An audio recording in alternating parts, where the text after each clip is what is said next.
Assalomu alaykum hurmatli kanalimiz kuzatuvchilari.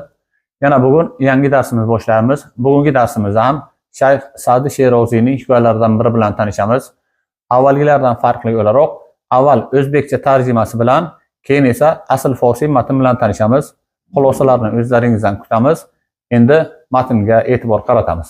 Ikki kishi behuda azob chekib, befoyda sayr harakat qilgan bo'lib hisoblanadi. Ulardan biri boy bo'la turib tejab tergab yemagan kishi va ikkinchisi esa ilm o'rganib unga amal qilmagan kishidir.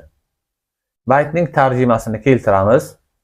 Har qancha ilm olsang-u, senda u ilmlarning amali ko'rinmasa, sen dono emas, balki nodon hisoblanasan.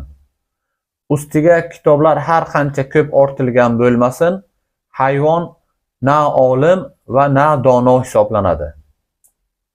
Axir ustiga o'tin yoki daftarligini miyasi bo'sh bo'lgan eshak qayerdan ham bilsin?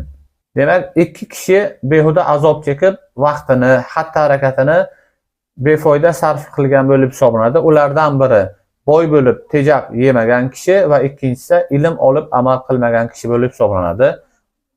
Qolgan fikr mulohazalaringizni o'zlaringizdan kutib qolamiz.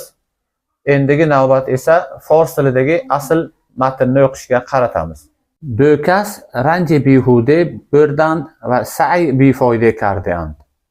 Yeki on ke anduht va nakhurd va digar on ke omuht va nakard. Ilm chandon ke bishtar khani chun amal dar tu nist nodani. Na muhaqqaq bud na donishmand chorpoyi bar u kitobi chand. On tahye magz ra che ilmu khabar ke bar u hizum ast yo daftar.